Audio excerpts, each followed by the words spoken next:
Para iniciar el evento vamos a dar la más cordial bienvenida a la señora vicerrectora de investigación, la doctora Monserrat Queiro. Buenos días con todas y con todos, muchas gracias. Reitero nuestro agradecimiento porque sabemos que contra todo pronóstico pudimos llegar, no sabíamos si íbamos a poder o no, y sin embargo hicimos todo el esfuerzo por estar aquí, y justamente porque es un espacio muy importante de encuentro, de compartir, de dialogar, de conocernos un poco más, de compartir experiencias. Mi agradecimiento, mi saludo a la doctora María Augusta Hermida, rectora de la universidad, a los compañeros que nos van a contar sus experiencias del día de hoy, a la doctora María Elena Casar, al doctor Roberto Cele, a la doctora Joana Ortiz, al doctor Daniel Orellana, quienes tienen una trayectoria muy destacada, muy importante en investigación y de manera especial experiencias en la consecución de fondos externos para el desarrollo de la investigación. Sabemos que esto implica un muy complejo proceso de aplicación y muy complejo proceso de respaldo para poder ganar esas convocatorias, y creemos que es muy importante que entre pares conversemos, nos conozcamos, nos cuenten qué falló, qué funcionó y nos vayan también ayudando a quienes estamos en ese mismo camino. Como saben, la Universidad de Cuenca ha apostado, tiene reconocimiento nacional e internacional y ha apostado por participar en diferentes convocatorias internas, externas, nacionales, internacionales, en donde ya tenemos algún reconocimiento y un prestigio, y nos interesa sobremanera seguir participando, seguir colocándonos en estas bases internacionales que nos permitan desarrollar la investigación. Como vicerrectorado también hemos generado los procedimientos, hemos clarificado los procedimientos en el afán de facilitar estos procesos para los investigadores, pero creemos que hay mucho de conocimiento que no está escrito, pero que es la experiencia que se ha hecho en el camino. Y por eso queremos hacer esto, un encuentro de investigadores, un conversatorio, para que ellos nos cuenten y también les contemos nosotros a lo mejor nuestras experiencias y cómo hemos ido sobrellevando. Les doy la más cordial bienvenida a todas y a todos. Muchas gracias a ustedes por aceptar este espacio, y pues más bien dejo para que ellos nos comenten. Señora rectora de la universidad, señora vicerrectora, buenos días.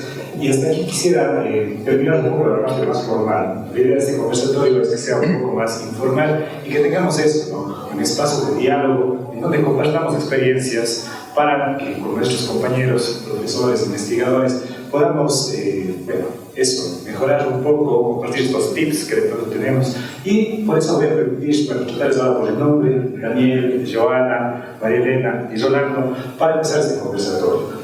El conversatorio tiene tres momentos realmente. En la primera parte, donde tenemos la primera ronda de preguntas, en donde están dirigidas las preguntas a cada uno de los compañeros acá presentes, y tenemos la oportunidad de una respuesta corta. Vamos a estar en el orden de los 3 minutos más o menos, y tal vez una pequeña reacción de alguno de los otros compañeros, con el ánimo de tener una conversación, ¿cierto? De que sea fluido. Vamos a tener una segunda ronda de preguntas, una para cada uno, y hasta ahí termina esta primera parte, donde tenemos preguntas ya que hemos creído convenientes para poder dinamizar la conversación e influir en que haya más preguntas ahora desde el público. La parte más importante viene luego de esto, que son preguntas desde la audiencia hacia las personas. Pueden ser preguntas que sean dirigidas hacia alguno de ellos, o preguntas que sean abiertas y nosotros podemos responder acá. Estas preguntas igual tienen una duración de aproximadamente 3 minutos, y esperamos que alrededor de 1 hora, a partir de este momento, estaremos dando término a esta jornada con unas pequeñas conclusiones que yo me permitiré hacer en base a las reflexiones y los comentarios que tengamos desde la audiencia y desde los compañeros que están acá presentes. Ese es el formato que está prestado para el conversatorio, y sin más quisiera arrancar. Hay un orden inicial, digamos, para las preguntas, y son preguntas, como les digo, que tienen la idea de ser triggers para comenzar la discusión y que esperamos sea fluida en la segunda parte de las preguntas de la audiencia. Voy a pedir ahora comenzar con la primera pregunta. Cuando hablamos de fondos internacionales para la investigación, muchas veces pensamos que debe haber cierto nivel de madurez, que debemos tener cierta experticia para poder aplicar estos fondos. Sí. No sé si esto es tal vez solamente que tenemos ciertas inseguridades innatas de uno, decir, bueno, estamos preparados para esto. Es que esto es o no es así. Entonces queríamos primero empezar con esta pregunta. ¿Qué grado de madurez, o si es que existe este grado de madurez necesario para poder aplicar a financiamiento internacional. Esto le preguntaría primero a Joana, por favor, ¿qué opinas tú? ¿Existe algo como esto? Muchas gracias, Pablo. Bueno, buenos días a todos. En cuanto al grado de madurez, en mi opinión y ya con la experiencia que hemos tenido, creo que eso pasa a segundo plano.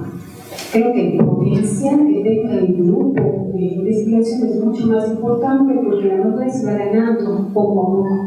Si bien se es parte de un equipo con investigadores de otros países, de otras universidades, creo que es mucho más importante poner sobre la mesa el potencial que se tiene, ser consciente de lo que se ha ido logrando, de lo que se ha ido aprendiendo, e indicarles que estamos dispuestos a seguir aprendiendo y colaborar. Entonces, inicialmente, pues la colaboración será pequeña, pero a medida que vaya avanzando, eso sí, esa colaboración madurando, pues el grupo se sentirá más seguro y podrá llegar incluso a ser el proponente principal de una convocatoria. Entonces creo que si eso no se va ganando mediante la confianza que se pueda ir estableciendo entre distintos grupos, pues ese grado de madurez nunca se va a alcanzar. Muchas gracias. No sé si hay detalles de parte de alguno de ustedes. Gracias. Buenos días y gracias por la invitación. Bueno, yo pienso que no existe una respuesta genérica a esta pregunta que has hecho, Robert. ¿Por qué? Porque existen diferentes tipos de llamados a convocatorias de proyectos. Entonces, por ejemplo, en la DFG alemana o en la National Science Foundation de Estados Unidos, existen ciertos llamados que son para proyectos de $15 millones, por ejemplo, en los cuales la exigencia para el consorcio que está presentando es altísima en materia de experiencia ya en ejecución de proyectos, en gestión de proyectos y en presentación de resultados. Y hay otros proyectos que son con financiamiento mucho menor. Por ejemplo, hay financiamiento de la DFG, que puede llegar hasta 700.000 euros, 800.000 euros, que ellos casi les llaman como financiamiento de dinero de bolsillo, en el cual las exigencias para el consorcio que presenta son mucho menores.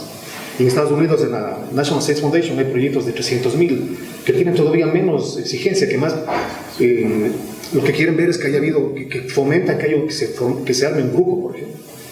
Entonces, no existe una respuesta genérica, más depende a qué fondos vamos a postular, y dependiendo de eso es lo que sí nos van a pedir mayor o menor expertise, ¿no?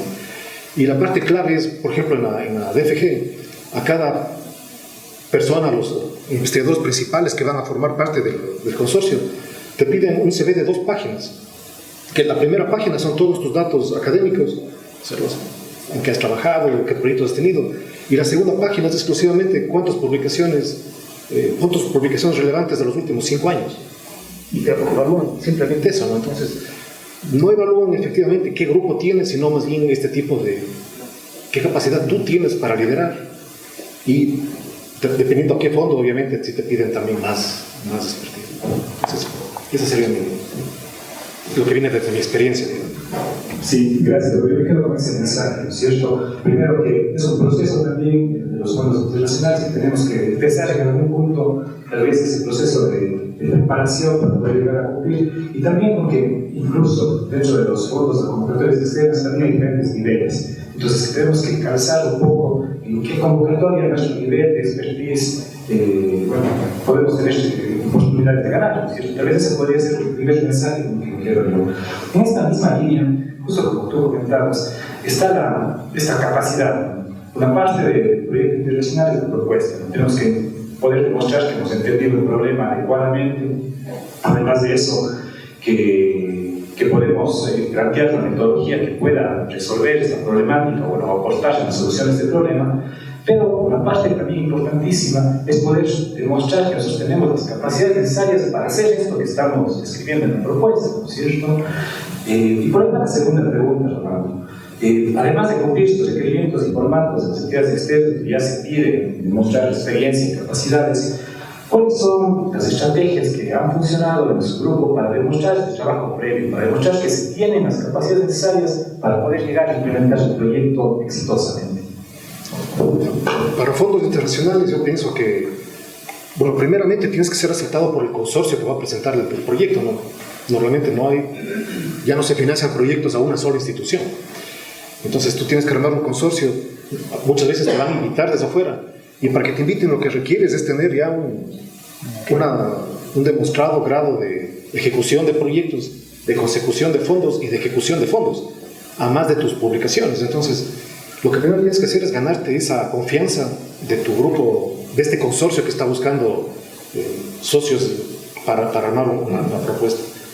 Entonces, desde nuestra expertise, lo principal ha sido eso, o sea, tener, y te van a pedir, ¿no es cierto?, en qué proyectos has ganado, de qué fondos has ganado. Son proyectos de 1 año, de 2 años, de 3 años. Y primeramente tus socios, tus contrapartes te van a evaluar desde ese punto de vista para admitirte o no al consorcio. El otro punto importantísimo es qué tipo de proyectos has hecho antes. Porque muchas veces hay expertise local en ejecución de proyectos y de investigación, pero son proyectos que tienen tal vez un impacto muy local. Y el financiamiento internacional no está pensando en resolver, por ejemplo, resolver el problema de los páramos. Tal vez quiera resolver problemas de zonas de montaña en todo el mundo.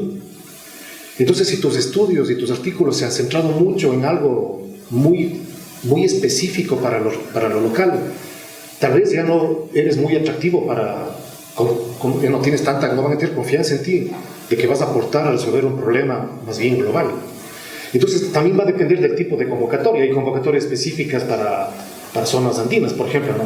Pero ya si queremos ir por proyectos grandes, realmente van a evaluar este otro tipo de expertise que tú tengas. Eso va a demostrar el grado de madurez también en que vas a ser realmente contraparte de este gran grupo que está presentando esta propuesta.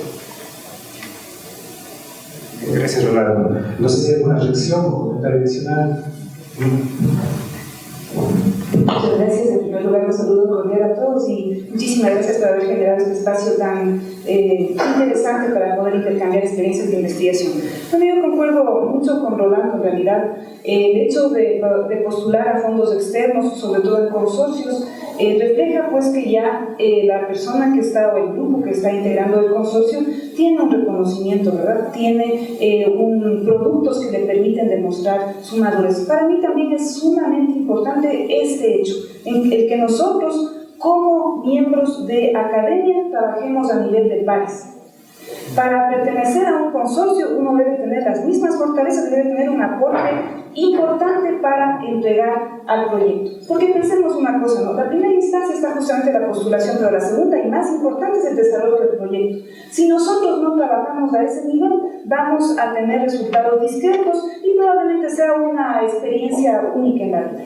Entonces, sí es bien importante que, además, obviamente, de consolidarnos con la experiencia previa, también tengamos esa visión, ese nivel de que nosotros en grupos internacionales tengamos esa posibilidad. Y como bien dijo Rolando, también tenemos que salir de lo local. Justamente en muchas ocasiones uno considera que los problemas de nuestro entorno son los más graves, son los más importantes. No obstante, hay ahora una realidad global que es transversal a todos nosotros y que debe enfocarse y debe solucionarse desde la investigación.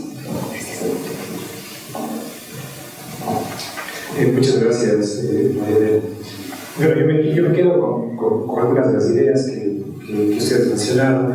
Me parece que es importante la red, ¿cierto? Tener un consorcio, haberse ganado un poco la confianza de una red, de un grupo de pares, investigadores, para que con esos pares se postulen, porque las convocatorias internacionales necesitan eso, necesitan un consorcio, necesitan un grupo de gente que postule. Y segundo, tener esta visión un poco más, con base en lo local, pero un poco más mundial, digamos, internacional, en donde los conocimientos y las soluciones se puedan ser replicadas en otras latitudes del planeta. Tal vez esos dos mensajes son con los que me quedo yo. Pero aquí tenemos la suerte de tener a directores de departamentos de investigación con muchos proyectos internacionales, con mucho trabajo con organismos internacionales, con pares, con consorcios. Yo quisiera preguntarle ahora, tal vez, a Daniel, ¿cuál ha sido el mayor logro, la mejor experiencia que ustedes han tenido en el departamento con estas colaboraciones internacionales de las que hablamos aquí? Yo sé que ustedes han trabajado mucho con la Comisión Europea, en Estados Unidos. ¿Podrías contarnos una experiencia exitosa del departamento y por qué consideras que esto es exitoso? Muchas gracias. A ver, hay varias, y yo creo que diferentes. No le podría identificar como a una sola exitosa, una más exitosa que otra. Yo creo que cada una ha dejado diferentes cosas. Pero yo quiero conectar con algo que habían mencionado Rolando y María Elena antes sobre sobre esto, lo local versus lo global, ¿no? Yo creo que una de las cosas que no nos damos cuenta es que somos de cierta manera estratégicos también, o estamos en una posición estratégica desde lo local hacia lo global. Cuando se forman consorcios, ¿dónde están las fortalezas? Típicamente Europa, Estados Unidos, probablemente Asia, ahora también con bastante, pero para los proyectos internacionales, justamente los de impacto global, generalmente lo que están también buscando las agencias de financiamiento son casos locales de estudio que puedan aportar a la comprensión local. Y es allí donde yo creo que está nuestro fuerte. Y es allí también donde yo creo que nuestras experiencias exitosas a nivel internacional pueden haberse estado, demostrar Cuenca, Ecuador como un caso de estudio interesante, ¿sí? Y mostrar cuáles son las fortalezas y qué cosas se pueden aportar al consorcio que pocos otros podrían aportar desde la región. Estoy pensando en proyectos con la Comunidad Europea como Innocua, un proyecto de desarrollo de prototipos de sistemas innovadores para el manejo de aguas heridas, por ejemplo, donde se plantean prototipos en varias partes del mundo. Bueno, plantear uno en Latinoamérica, uno en Ecuador, uno en Cuenca específicamente, para mostrar cómo desde acá se pueden implementar esas cosas. El ejemplo que ponías con los páramos, de acuerdo, hay una necesidad global, ¿no es cierto?, de trabajar en temas de montaña y de conservación, claro, pero los páramos andinos tienen una particularidad que puede aportar a ese conocimiento. Lo que sí creo que es fundamental para eso, efectivamente, es ponerse en el mapa. Y yo creo que esa es una de las cosas bien importantes que hemos logrado hacer en el departamento, aparecer en el mapa. Varios de los proyectos que hemos logrado obtener hemos sido invitados directamente porque nos han encontrado, pero hay que hacer que nos encuentren. Otras de las colaboraciones internacionales, las mismas de ESI, por ejemplo, que se ha logrado sacar ahora con Suiza, han sido, claro, un proceso de búsqueda activa, ¿no?, de ir y reunirse y presentarse y decir eso es lo que hacemos, y gastarse tiempo e invertir en ir a que te conozcan, y eso creo que también es fundamental. Pero creo que hay que combinar estas dos, ¿no? Cuando forman los consorcios, muchas veces sucede esto, es decir, busquemos quién en Latinoamérica está trabajando en el tema de sostenibilidad urbana. Entonces tenemos que hacer que nos vean, y hay varias estrategias para hacer eso, pero por supuesto tener publicaciones a nivel internacional en revistas de alto impacto es fundamental, porque si es que eso no hay, ya directamente no te van a considerar siquiera para contactar. Creo que el momento que se tiene eso y estás en el mapa es como mucho más fácil crear esa red. Parece que fuera imposible, pero no, yo creo que es completamente posible. Hemos visto y nos ha pasado que las dos estrategias, tanto esta activa de ir a presentarse, a buscar, a hacer contactos, como ponerse en el mapa para que te contacten, no funcionaría bien. Gracias, Daniel. ¿No sigue una reacción, comentarios sobre esto? Sí, entonces yo puedo. Sí, solo para complementar, ¿por qué te podrías volver atractivo para traer fondos? También es, por ejemplo, en el caso nuestro, implementamos en el año 2009 2 observatorios ecohidrológicos en zonas de páramo, que hasta ahora operan. Entonces tenemos una base de datos continua de operaciones, y ya estamos haciendo incluso experimentos en estos observatorios, que obviamente se vuelven súper atractivos cuando hay un proyecto grande que quiere estudiar, por ejemplo, el cambio climático en el mundo. Lo que requieres es un sitio donde haya muchos datos y haya capacidad de generar datos de altísimo nivel. Recuerdo en el año 2012, por ahí, cuando nos dimos a conocer a algunos profesores de Alemania y salió un proyecto, había una iniciativa de instalar radares meteorológicos aquí en el Ecuador. Claro, nos encontraron, ¿por qué? Porque ya teníamos nosotros, estos observatorios, teníamos algunos equipos avanzados, y decían, bueno, si no eres tú, no eres nadie en el Ecuador. Y aquí viene tal vez una ventaja de Cuenca, ¿no? Porque Cuenca se podría convertir también, es de hecho un observatorio natural, que de hecho para nosotros lo que quisiéramos es extender nuestros observatorios a que incluyan la ciudad, ¿sí? No tener únicamente en zonas rurales, ¿no? Pero Cuenca es una ciudad intermedia, y cuántas ciudades como Cuenca hay en el mundo que están en crecimiento y debemos encontrar soluciones. Entonces, si Cuenca le vendemos o construimos un observatorio aquí con generación de datos permanente, todo lo que hagamos dentro de la ciudad va a ser atractivo para gente de todo el mundo, ¿no? Pero aquí también la importancia de cómo escribo la publicación, porque si yo escribo artículos del páramo y únicamente me centro en escribir tan específico en el páramo, tal vez no voy a ser no voy a tener mucho interés. Pero si cómo escribo la historia de mi investigación es, por ejemplo, cómo hay una interacción entre la neblina y la vegetación. Tal vez mucha gente está queriendo estudiar esto en todo el mundo. Entonces depende de cómo escribo yo mi artículo.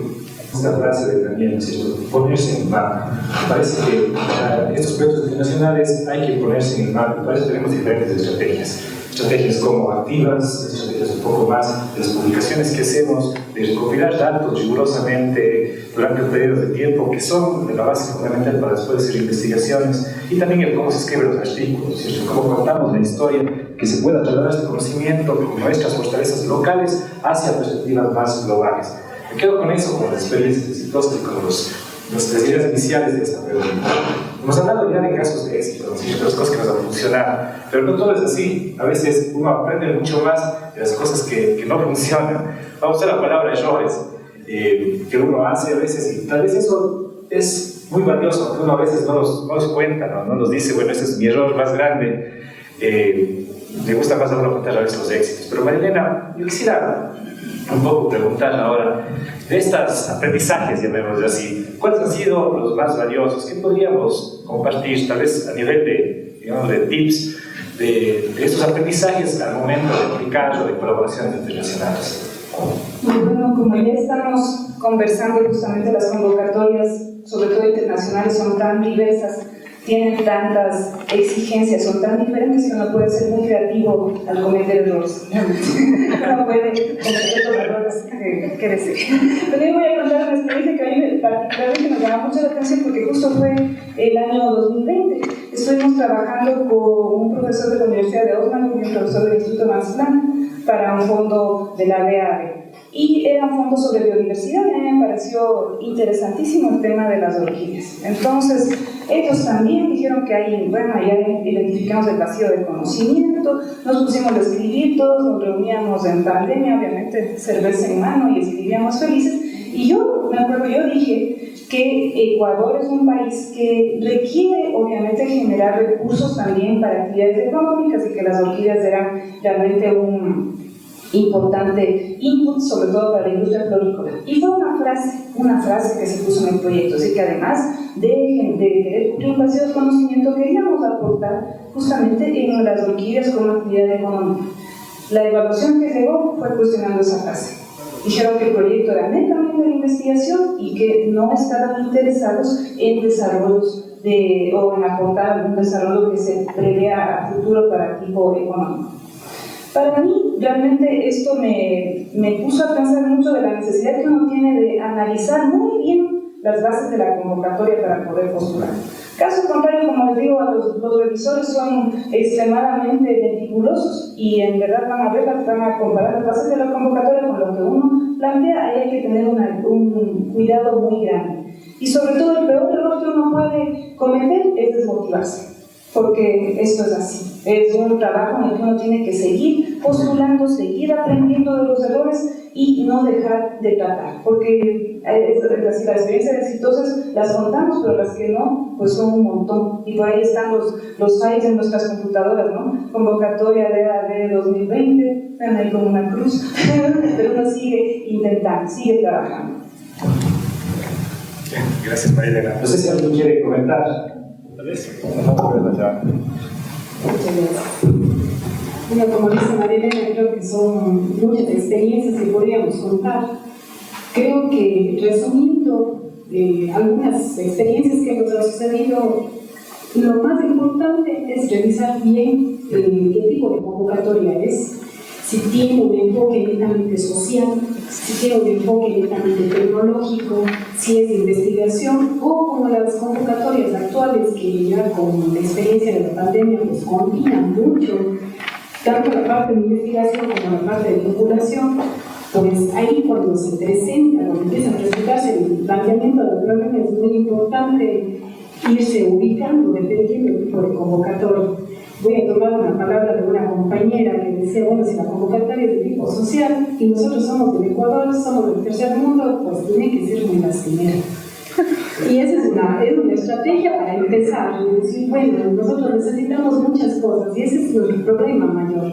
Entonces, empezar a contar la historia de esa manera. Si nosotros contamos todo el potencial que tenemos para una convocatoria de tipo social, o sea, con características social fuerte, yo soy del área técnica, pero cuando empezamos a contar esa parte social, pues hay que equilibrarlo un poco, porque a veces es demasiado técnica y nos retiran el apoyo. Entonces, eso es una experiencia que tuvimos justo este año, en donde vimos que todos los que pasaron a la segunda ronda eran proyectos netamente sociales, completamente enfocados a realidades sociales, en donde la parte técnica quedaba en segundo plano. Eso por un lado, y por otro, como error, y lo digo no solamente como postulante, sino como revisora de proyectos en algunas ocasiones, es que el proyecto sea coherente entre lo que se propone y entre el presupuesto que va a usar para esa actividad. Entonces, si nosotros contamos ya con insumos previamente adquiridos, o equipos, o mano de obra, cualquiera que sea esto, se tiene que contar esas contrapartes, porque si no, pierde completamente esa coherencia, y eso es un punto en el que somos muy criticados, y creo que se tiene que poner mucho énfasis cuando se va armando la propuesta de que todo coordine, tanto la parte del presupuesto, la parte de actividad, y sobre todo la parte del tiempo. Entonces, creo otro talón de Aquiles, porque si es que ofrecemos demasiado y somos demasiado optimistas que todo se va a alcanzar, pues yo, muy personalmente, yo creo que siempre se tiene que dejar un poco de espacio, de buffer, que nosotros le llamamos, pues, para si algo pasa. Creo que en nuestra experiencia somos muy buenos ya enlistando los riesgos que podríamos tener. Y eso, en cambio, es una gran fortaleza desde nuestra parte, porque conocemos los problemas que podrían ir apareciendo en el camino. Entonces, creo que esa coherencia en el momento de postular y escribirla, no solamente pensarla, sino escribirla, eso sí aporta muchísimo a la propuesta, porque los revisores, pues ellos van a saber que nosotros somos conscientes de todos los riesgos que podría haber, y presentar que ya tenemos un plan B de antemano. Entonces, les resumo errores y ya lo que hemos ido aprendiendo en el camino. Muy interesante, Daniel. Gracias. La una ya me robó la yo en el tema justamente de la coherencia interna de la propuesta. Efectivamente es súper importante, yo creo eso, porque y eso efectivamente se desarrolla con la práctica, ¿no? O sea, tratar de entender cómo funcionan y qué es una buena propuesta, qué es una propuesta correctamente escrita. Hay otras dos que yo quería mencionar. La una, y el error mayor es no postular. O sea, creo que esa es decir, no, esto está demasiado difícil. O sea, cuando una persona participa en una carrera, en una maratón, no espera la primera vez ganar, jamás, ¿sí o no? Hay nuestra vicerrectora que tiene tanta experiencia. La primera vez uno no pretende ganar, o sea, no es eso. Es ver cómo funciona, es competir, es entender cómo es este mundo y cómo funciona ese mecanismo. Yo creo que una de las cosas que hay que hacer es postular tantas veces como sea posible, porque funciona como una maratón, funciona como una carrera, porque uno va desarrollando la experiencia que se necesita. Y la segunda es que, como las primeras veces nos van a rechazar, de hecho eso es lo que estamos buscando, es el aprendizaje que nos pueda dar eso. Revisar bien por qué nos rechazaron, reunirnos otra vez con el equipo de trabajo, con el consorcio, y empezar a analizar. No decir, chuta, qué pena, ya nada, el próximo año volveré a intentar. No se acaba ahí el proceso de postulación. Se acaba sentándose y empezando a analizar, a ver qué me quisieron decir los revisores, cuáles son los peros que me pusieron, y anotarse, o sea, realmente hacer una memoria de eso. Porque claro, para poder volver a hacer el próximo año, si es que dejamos pasar un año y volvemos recién después de un año a revisar la convocatoria y a ver qué será lo que nos habían dicho los revisores, ya no nos vamos a acordar ni que estaría pensando el rato que escribí esto, si la verdad no tiene sentido discutir y revisar los procesos. Yo estoy aprendiendo un montón de hecho de ese tipo de cosas. El hecho de que nos rechacen no necesariamente es malo. Una cosita para acotar. Claro. Sí, pero estoy de acuerdo en lo que dices, que hay que intentarlo. Pero tú, la primera vez que quieres entrar a una maratón, no te inscribes de una 40K. Claro. Te inscribes de una 5K. Porque tal vez luego realmente vas a acabar arruinado. O sea, no. ¿Ya?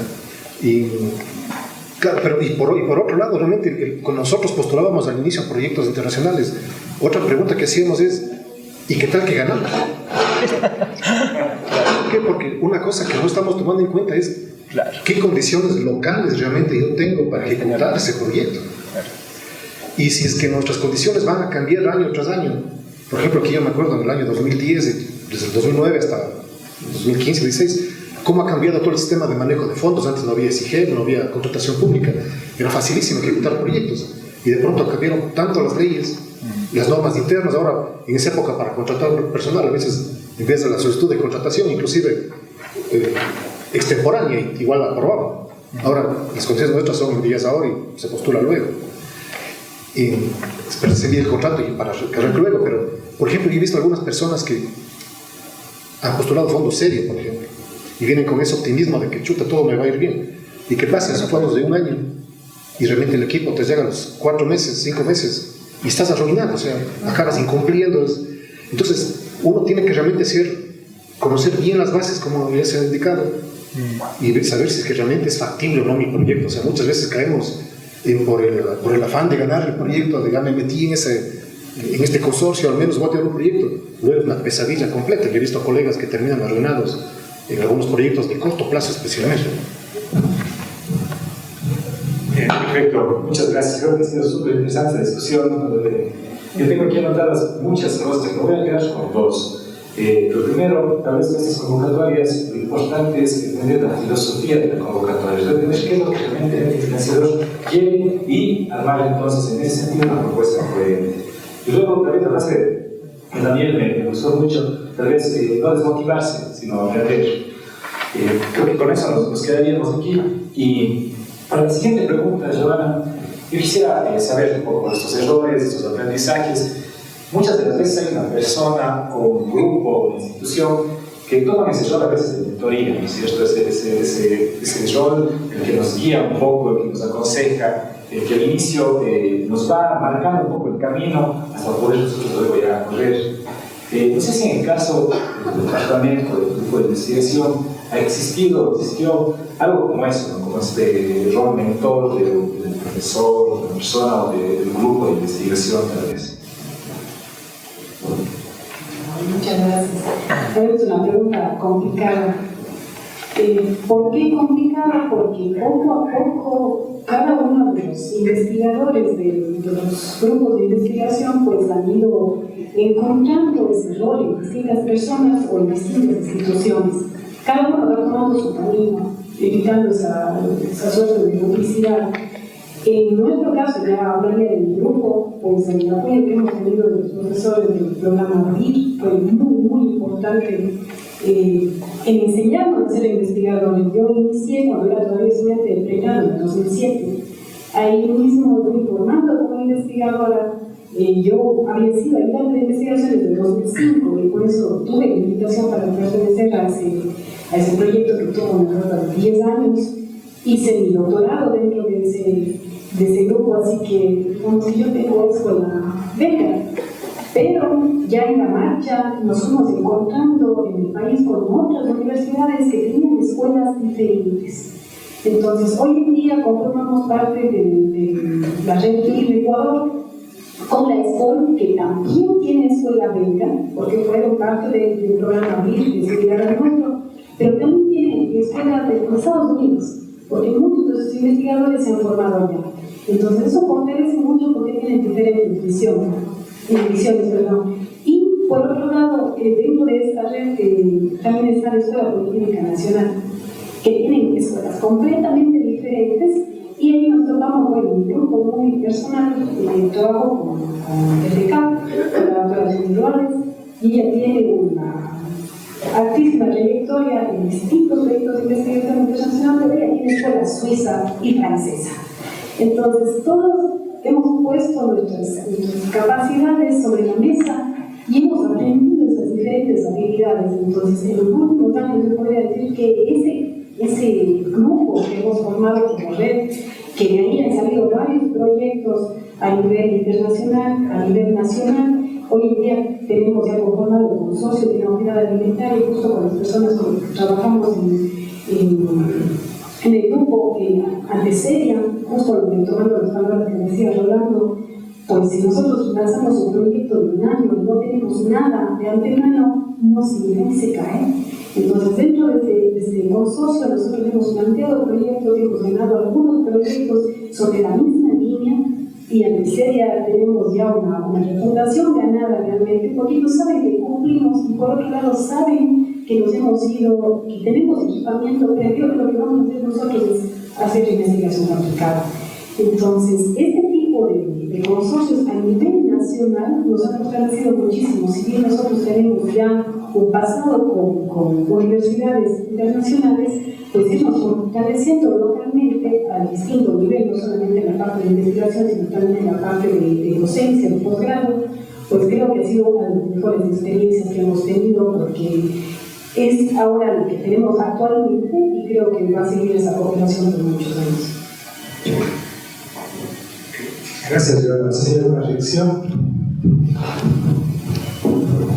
Muchísimas gracias. Bueno, yo pienso que es muy relevante destacar la historia que ha tenido la Universidad de Cuenca en colaboración, que es muy importante. En verdad, la relación que se tiene con universidades europeas ha sido crucial para desarrollar muchas redes, pero yo pienso que es bien importante también relevar la colaboración sur-sur. En el caso del Departamento de Química Aplicada, yo debo destacar el trabajo del Centro de Estudios Ambientales, por ejemplo, que en este momento tiene una colaboración muy dinámica y muy activa con universidades chilenas.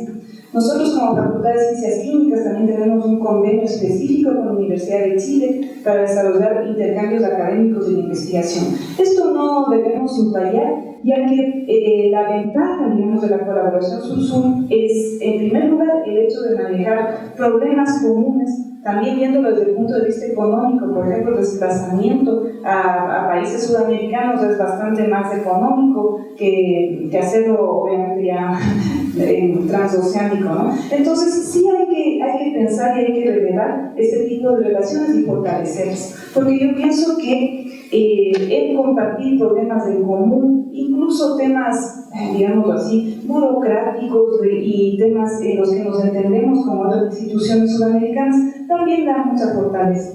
Entonces, obviamente, yo también considero que es bien importante seguir adelante con la colaboración con Estados Unidos, con universidades europeas y también justamente las redes que nosotros hemos constituido con las universidades ecuatorianas. Pero no quitemos de mente lo importante que es la colaboración también aquí en Sudamérica. Realmente nos ayuda a aportar problemas locales y también nos da experiencias de intercambio académico y colaboración que son muy enriquecedoras. Perfecto, gracias. Me quiero con ese mensaje. Yo quiero tener diferentes visiones al momento de estas colaboraciones, diferentes visiones desde el norte, diferentes visiones del sur también, que nos enriquece. Rolando, me quedé pensando un poco en lo que tú comentabas, porque nos hablabas toda de la postulación, cómo postular, cómo llegar a formar una propuesta que sea sólida y demostrar nuestras capacidades. Pero claro, ¿qué pasa luego cuando ya ganamos? Cuando tú decías, nos daba susto de, bueno, y si ganamos, ¿qué pasa? ¿Cómo vamos a hacer que esto funcione ahora? No sé si en ese sentido nos podrías contar tú, ¿qué recomendaciones harías tú para una gestión efectiva del proyecto luego ya? Y tal vez con un poco de énfasis en la gestión financiera que tú me mencionaste, ¿no? Porque pudiera parecer trivial a veces, pero muchas de las veces es el elemento en el cual mayor energía y tiempo ponemos y tal vez el que define si es que el proyecto puede o no llegar a ser exitoso, me refiero a la gestión financiera, ¿cierto? No sé si puedes comentar algo al respecto. Claro, yo pienso que esta es tal vez la principal cuello de botella que tenemos cuando ejecutamos proyectos, no solo internacionales, sino nacionales, ¿no?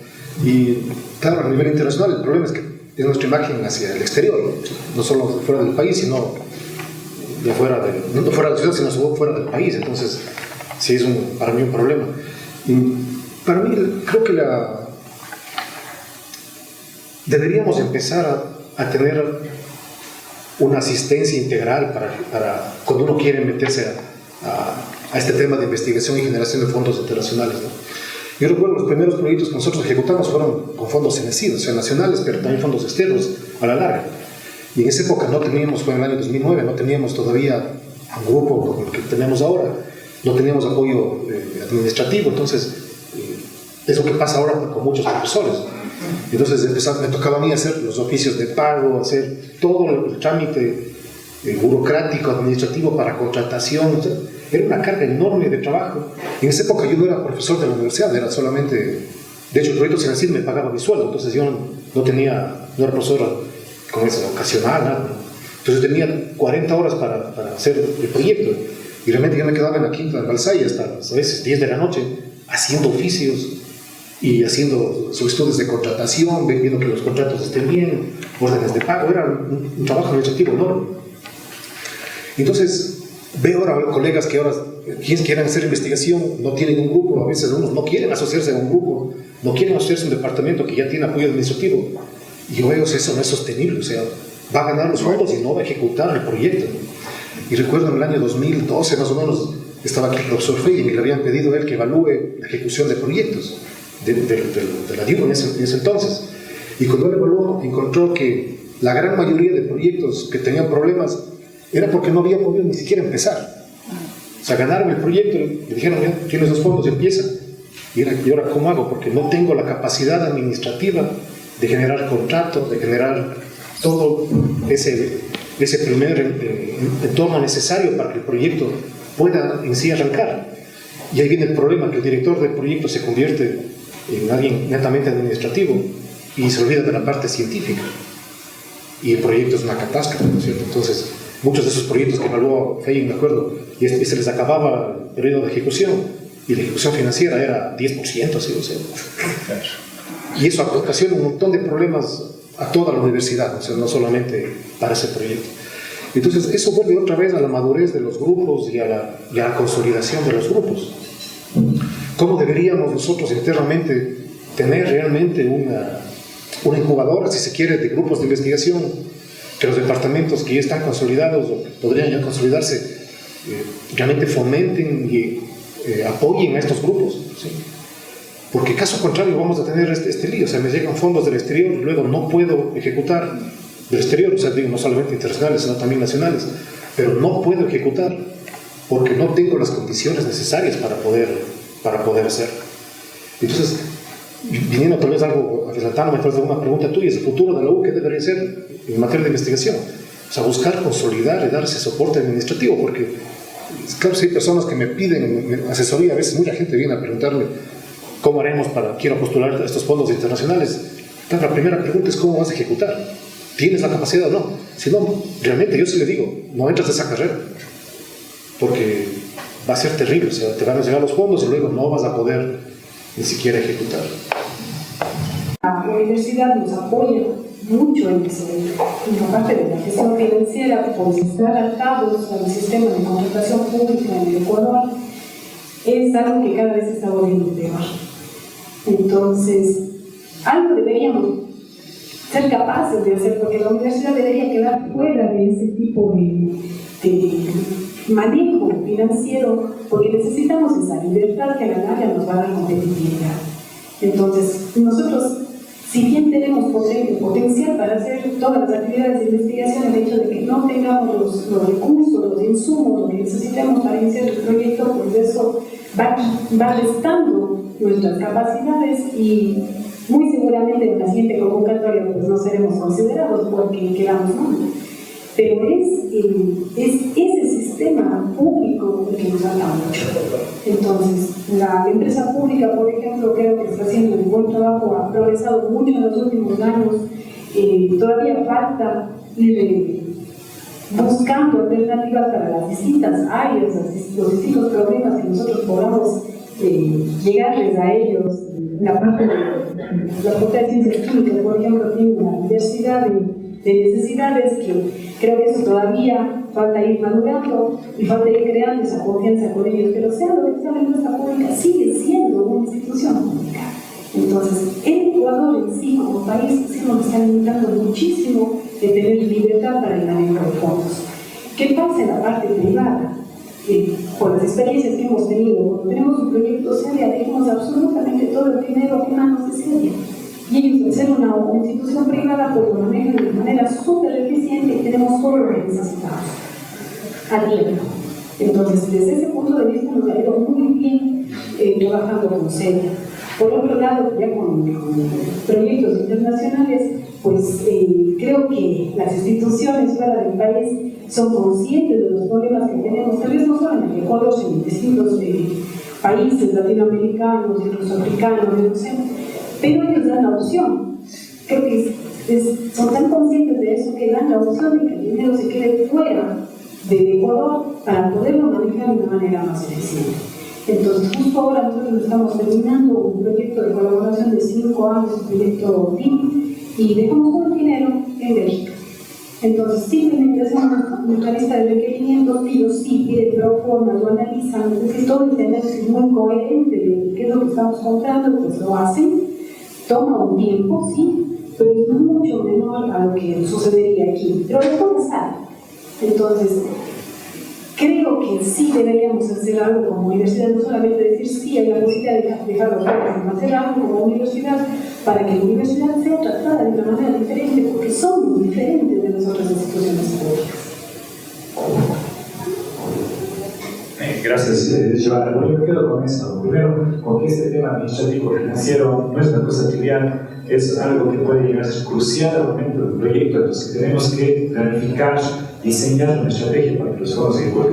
Esas estrategias pueden ser diversas, como que esta gestión se dé desde una institución externa a la universidad, y si es interna, bueno, tener las capacidades para hacer, tener el respaldo del grupo, del departamento, que cuente ya con experiencia y con soporte administrativo. Pero ese mensaje con el que me quedo yo es, no es trivial, hay que diseñar una estrategia para gestionar esos fondos. Perfecto. Tal vez también estaba resonando en la cabeza esto que tú dijiste del proyecto, que segunda vez que aplican, que no tuvieron éxito, ¿cierto? Entonces, bueno, en base a eso, Daniel, existe muchísima competencia. Tenemos convocatorias nacionales, internacionales, todas con una competencia muy alta. Leí el otro día en algún lado que la tasa de éxito de las convocatorias creo que es del 8%. Estamos hablando de que uno de cada 8, de cada 10, 12 proyectos son los que realmente llegan a ser financiados. ¿Cuáles son las estrategias para la consecución de fondos externos a la universidad, inclusive internos, con la competencia es dura? Entonces, tal vez si podrías compartir algunas experiencias exitosas, tips para enfrentar esta competencia alta que hay ahora por los fondos de investigación.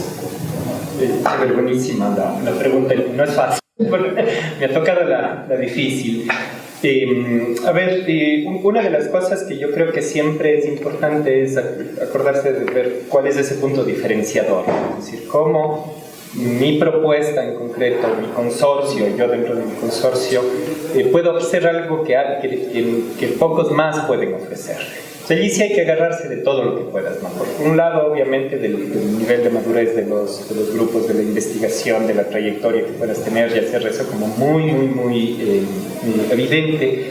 En nuestro caso, por ejemplo, una de las cosas que nos ha funcionado bien es que en nuestra página web del grupo de investigación todo el tiempo estamos publicando todo, no solamente cuando tenemos un nuevo paper o un nuevo libro, también las cosas que estamos haciendo en una lógica un poco de blog, todos los datos además que ya han sido analizados y publicados en paper, los subimos a una base de datos pública, sí, como dentro de una lógica de ciencia abierta y de acceso abierto a conocimiento, más todavía posicionándonos como universidad pública, con lo cual con los años hemos ido creando una especie de repositorio de conocimiento, ¿no es cierto? Que ya esa página, que es lo que se convierte esa página web, y que ese es, por ejemplo, para nosotros una de las cosas que ha sido un punto diferenciador súper fuerte. Similar a lo que decía yo en el caso del departamento de biociencias, donde ya hay una agricultura, ya tienen equipos, ya tienen... Para nosotros, que no tenemos muchos equipos, digamos, o material o laboratorios especializados, pero tenemos una cantidad de datos y una cantidad de información. Ese es nuestro capital, si es que tú quieres. Cuando nosotros vamos a una convocatoria y mostramos, pues ahí está, o sea, entre a la página web y ahí puede ver todas las cosas que hemos hecho. Hacemos mucho trabajo con software también, de desarrollo de software, basado en software libre que se está siendo utilizado, que está también publicado para ser utilizado por otros investigadores y que por lo tanto, claro, cuando usan, el único requisito es que nos citen, con eso aumentas el número de citas, las publicaciones tienen un mayor impacto y eso también es un punto diferenciador. Esas son estrategias que yo creo que han funcionado bastante bien. La otra, lo que decía, me parece, Rolando hace un momento, vender la ciudad, vender Ecuador, vender desde el punto de vista, si quieres, de posicionarlo, no de vender con plata, sino de marketearlo, ¿no? Es decir, a ver, ¿por qué es interesante hacer esto en Cuenca o en Ecuador? Yo trabajé en Galápagos muchos años, allí era ya el uso de la palabra Galápagos que garantizaba cualquier cosa, nos ha pasado Rolando, ¿no? Que pones en un proyecto de investigación Galápagos, ya, o sea, sí, entonces eso es un ejemplo claro de marketing estratégico hacia la ciencia. Buscar cuáles pueden ser esos puntos, y yo creo que Cuenca sí puede tener un punto diferenciador con varias otras ciudades. Y aquí también, regresando al tema de colaboración institucional, yo creo que el trabajo también con instituciones, sector público, sector privado o nuestras redes tiene que estar muy claro y tiene que ser resaltado también en las propuestas. Es decir, no es un grupo de investigación, no es un departamento, no es una universidad, es una ciudad la que apuesta por esto, ¿no? Cuando presentas eso en colaboración con el municipio, con la CGA o con Etapa, esos son esos puntos diferenciadores que creo que deben haber. Creo que por ahí va una cosa, siendo súper realistas. Podemos tener una ciencia súper buena, súper rigurosa, pero no somos los mejores del mundo en esas cosas, ¿no? Entonces es difícil entrar allí, sobre todo a convocatorias internacionales, pero sí podemos tener unos puntos diferenciadores que creo que vale la pena realmente aprovecharlos, ¿no? Y la otra que decía hace un momento también yo, con el tema de demostrar y tener una buena trayectoria de ejecución de proyectos, de resultados, de productividad. Cuando muestras eso, es decir, que los proyectos que has hecho, los has hecho bien, los has hecho a tiempo, has tenido súper buenos resultados, ya te empiezan a conocer y empiezan efectivamente a confiar. Es decir, bueno, sabemos que si se invierte dinero en este grupo o en este proyecto con estos investigadores, efectivamente va a funcionar. Pues creo que son cosas que hay que tener en cuenta. Otro tema súper importante para esta consecución de fondos es cada vez tener mejores socios. ¿Sí? Porque al inicio tal vez uno no tiene una gran red de amigos con los cuales presentar propuestas y tienes menos posibilidades porque no estás, digamos, es un equipo de fútbol. Si no tienes los 11 jugadores súper buenos, no vas a ganar el campeonato, ¿no? Entonces, la primera parte es cómo lograr tener cada vez mejores aliados que trabajen contigo. Entonces, en el caso nuestro, una parte clave es identificar en varios países contrapartes muy buenas que quieren colaborar con nosotros. Entonces, eso nos ha dado un valor mayor para poder ganar propuestas, sin decir que se va a ganar todo. Igual siempre va a haber en las convocatorias, por ejemplo, de National Science Foundation, se habla del 3% de éxito en una propuesta. Entonces es muy difícil poder ejecutar fondos, pero esta es una estrategia. Otra estrategia es diversificar tus fuentes de financiamiento. Entonces yo veo que muchos colegas se casan con una fuente, dice, pues, es confiable, tal vez seria, digamos, o antes la CENESID, ¿no? Cada año lanzaba la CENESID proyectos. Bueno, me especializo tanto ahí que un rato de esos pasa algo y ya, por ejemplo, CENESID ya deja de dar fondos, se acabó la investigación. Entonces lo que nosotros hemos hecho es diversificar. Entonces tenemos muchas fuentes de financiamiento a las cuales podemos abocar. Entonces una fracasará, pero la otra sí podremos ganar. Pero claro, esto también implica mucho más esfuerzo nuestro, no solamente en buscar las fuentes y postular, pero también cuando tú tienes ese grupo de amigos con los cuales estás colaborando y teniendo buenas relaciones. ¿Qué implica? Que, por ejemplo, la semana anterior o en estos días, uno de ellos es ahora editor de una revista internacional y dice: Rolando, tengo este paper, dame revisando. ¿Cómo le digo? Y ese es un tiempo que tengo yo en mi distributivo, no. Entonces tengo que sacar de donde quiera el tiempo, porque no le puedo decir no, porque ese profesor es un socio estratégico para traer fondos. Y esa es la parte que no se ve, que hablábamos creo que es el interés de esta conversación, ¿no? ¿Qué cosas hay que hacer que te vuelven competitivo para traer fondos? Muchas de esas cosas es este trabajo secreto, oculto, pero que es muchísimas horas de dedicación para poder conseguir fondos, ¿no? Claro, en este caso, este profesor va a decir: bueno, acepta, quiere colaborar, tiene una expertise, va a revisar. O sea, para la próxima convocatoria seguramente estaremos también en la mira de ellos para hacer un consorcio. En esta colaboración sur-sur, que también se mencionaba, no solamente norte-sur, sur-sur, pero yendo más allá, colaboración es una de las palabras que creo que Daniel repitió más veces cuando hablaba de las estrategias para poder ser competitivo. Sin embargo, la colaboración no es evidente en un entorno académico, inclusive internamente en la universidad. No es lo natural colaborar entre profesores de las facultades. Es lo natural sacar proyectos juntos, escribir juntos. Es mejor un poco la percepción. Sin embargo, esta colaboración parece que es fundamental. En ese sentido, Marilena, y comentando un poco sobre la respuesta anterior, ¿qué beneficios hay de esta colaboración? Y, más allá de eso, ¿cómo podemos fomentar estas colaboraciones, tanto internas como externas, para poder ser más competitivos, en general, para poder investigar de mejor manera? Bueno, yo creo que ya a este punto nosotros estamos convencidos pues que como académicos, como investigadores, nosotros tratamos con temas multidisciplinares. Definitivamente ya uno solo, un grupo de personas que tengan la misma formación, la misma visión, van a tener una menor probabilidad realmente de impactar.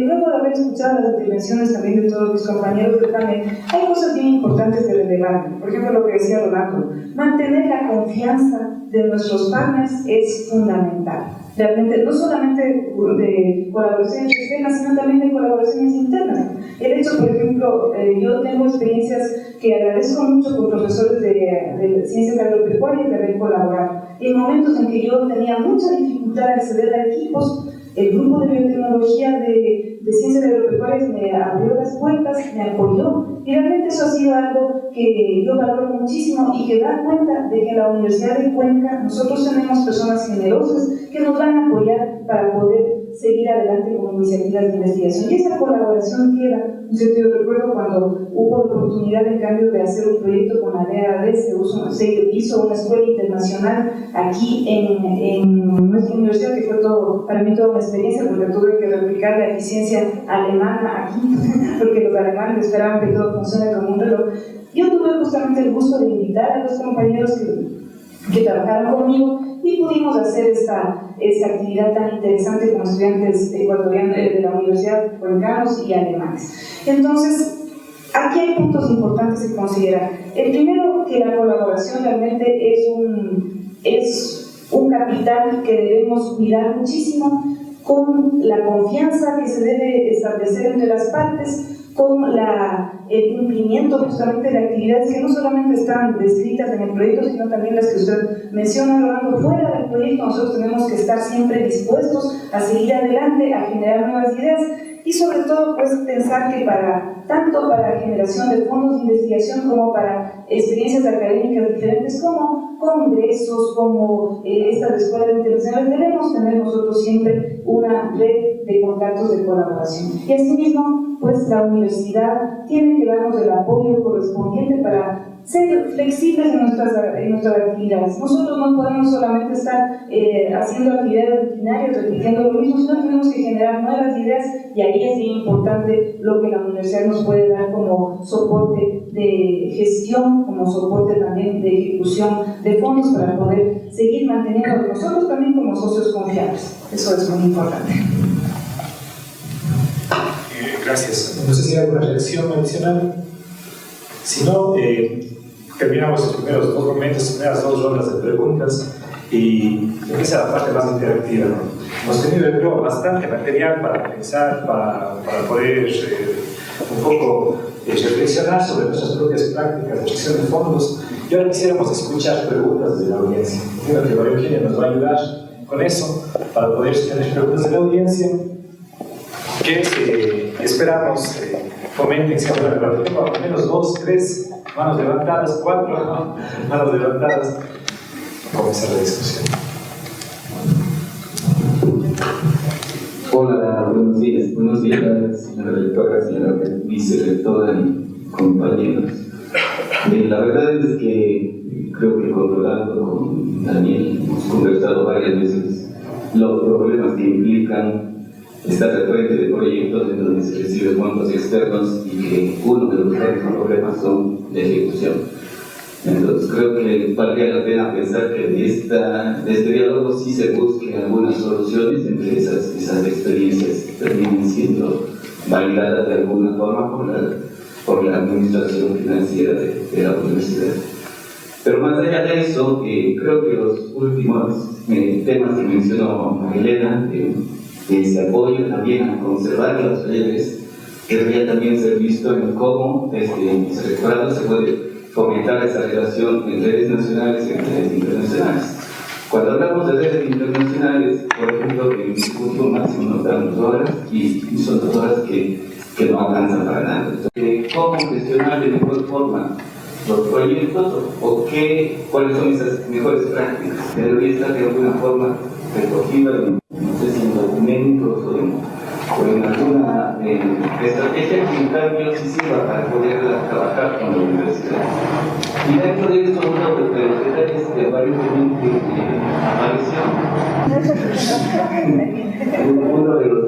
apareció era el poder trabajar con la empresa pública. Entonces, con la empresa pública obviamente es necesario también tener un porcentaje de administración, que no necesariamente todos los proyectos permiten tenerlo, que habría que ver cómo se puede incluir ese porcentaje. Eso nada más. A todos, sí, tal vez esté un poco fuera de contexto lo que iba a plantear, es sí creo que tal vez se introduce algún tipo de sesgo no muy, no sé cómo decir la palabra, políticamente sano, como este énfasis en la consecución de fondos internacionales. Él se pregunta qué cosas hay que hacer para ser competitivos, echar esta cuestión de esta lógica de competencia para ser atractivo frente a los otros proyectos. Y nada disonante, sino más bien lo contrario. Creo que es importante meter ese tema. Lo que sí es que no creo que son excluyentes, y por lo contrario, sino más bien son completamente complementarios, y es algo que yo decía hace un momento, ¿no? Justamente acceder a fondos internacionales, que si no salimos, básicamente, ¿no? Es fundamental, pero también el hecho de tener esos niveles de colaboración con organismos locales, gobiernos seccionales, gobiernos locales, es lo que te da también esos puntos de competitividad, ¿no? Efectivamente, el sector público debería ser completamente corresponsable y idealmente garantizar, digamos, investigación local que pueda resolver problemas locales, y hemos tenido también éxito en algunas cosas, justo lo que mencionas. En esta sala se construyó la Ordenanza de Movilidad Sostenible de Cuenca, con participación obviamente de la universidad, de mucha gente de aquí de la universidad, la cual tiene un presupuesto específico para financiar investigación en movilidad sostenible. Creo que justamente las experiencias que puede sacar Cuenca y la Universidad de Cuenca en su colaboración con el sector público local es lo que nos puede, como decía hace un rato, poner en el mapa. Rolando tiene un montón de experiencia también en el trabajo con Etapa, justamente en ese sentido, y nuevamente para acceder a fondos internacionales, ¿no? Yo creo que es completamente correcto, pero no creo que es diferente, que es excluyente lo uno del otro, sino más bien complementario. Rolando y Marilena mencionaban el tema del trabajo, el tema del retributivo. Quienes hemos estado a los dos lados de la parte, es decir, tener que organizar el distributivo y tener que sufrir el distributivo, realmente conocemos lo que eso implica. Pero puede ser una reflexión el pensar lo que en algún momento se ha discutido muchas veces, la flexibilización de ese distributivo, en el sentido de que el profesor puede tener la libertad, por ejemplo, de asignarle a su estudiante o a su estudiante de posgrado o a su técnico de laboratorio que está totalmente preparado para poder dictar una clase o un grupo de clases, y tener la libertad de ejecutar otras acciones, no solamente la asistencia a congresos o charlas específicas, sino tener mucha mayor flexibilidad para poder organizar, justo lo que decían los dos, organizar el tiempo requerido para las acciones científicas que se necesitan. Yo creo que es un trabajo que como universidad sí debemos retomar, sí debemos pensar, flexibilizar, coordinar lo académico, los 2 vicerrectorados en este caso, y realmente implica mucho esfuerzo porque lógicamente tenemos que responder a un reglamento que está sobre nosotros, pero sí debemos trabajar para lograr ese cambio. Yo creo que el momento en que nosotros tengamos no que dar cuenta de cada hora que nosotros estamos ocupando, sino de resultados generales, va a ser mucho mejor la producción. Y yo creo que ese es uno de los estímulos que también podemos pensar para los investigadores y para los profesores, porque a la larga somos los mismos. Entonces, eso es algo que sí podríamos trabajar y como universidad sí lo podemos hacer. Lo segundo, yo creo que es un tema de reflexión interna que ahora que estamos viendo el rol y el papel que nuestras empresas públicas están logrando jugar, sí también nos tiene que llamar un poco la reflexión. Estamos sacando nosotros mismos todo afuera porque nos damos cuenta que nosotros mismos no podemos con un andamiaje burócrata tan fuerte y tan atado al miedo a Contraloría, porque yo creo que eso a la larga, poniéndonos en el plano también de nuestros compañeros administrativos, es lo que a la larga todo el mundo tiene. Es decir, ¿qué me va a pasar a mí si después viene Contraloría y ve que no he cumplido o no he ejecutado un proceso que yo creo que debería haber sido ejecutado? Entonces, eso también requiere de decir, bueno, o sea, como universidad estamos generando una administración paralela que está en las empresas públicas. Y eso es lo que nos está llevando. Eso es macabro porque también tenemos un país que a las universidades públicas no les permite muchas ocasiones ejecutar o tener esas variantes. Pero es algo que también debemos empezar a tener cuidado, porque estamos generando una nueva universidad afuera de nuestra universidad. Eso es peligroso. Gracias.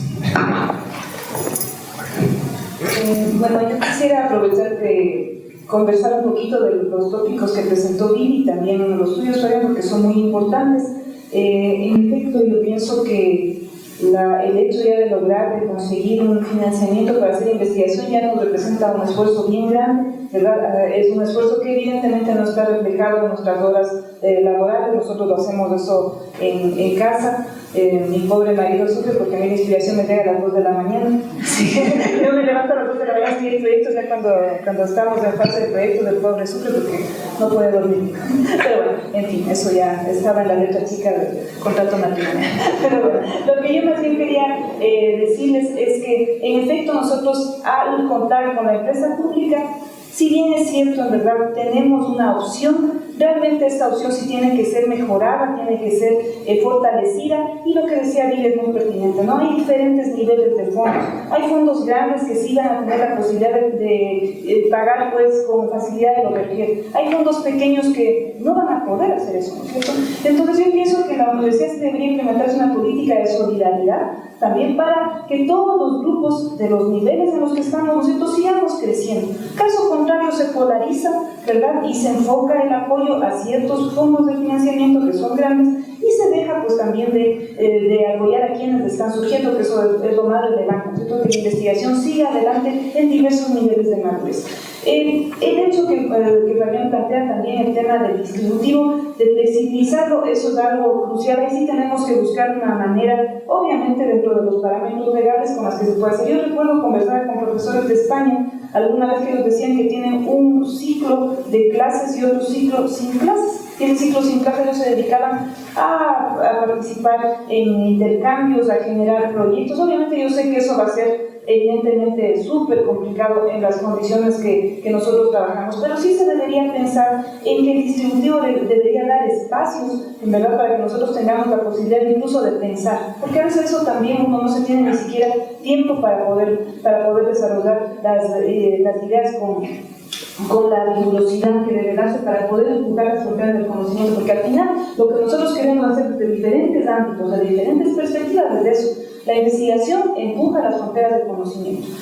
Y pues todos nosotros realmente compartimos muchas vicisitudes en la carrera de investigación.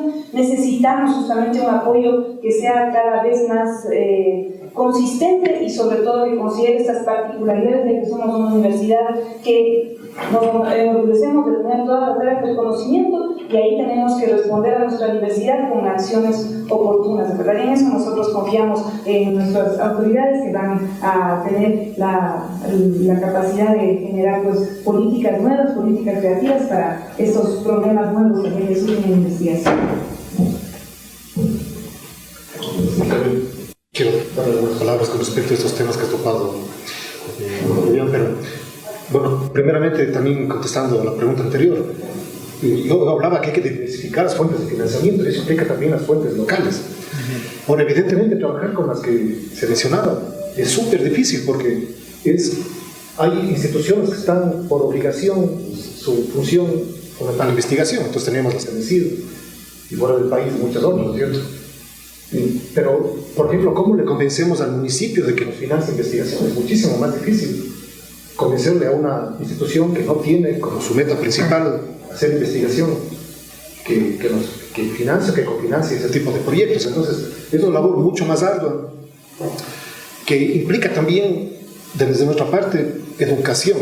Es tal vez lo que mejor hacemos, pero deberíamos tener esa educación continua, ese trabajo continuo con estas instituciones, para que esas personas se den cuenta que muchas cosas que la ciudad requiere, por ejemplo, no están ya estudiadas, sino que deberíamos investigar. Entonces, pero debemos realmente apuntar a todas las fuentes de financiamiento y tener estrategias internas para cómo llegar a conseguir esos fondos.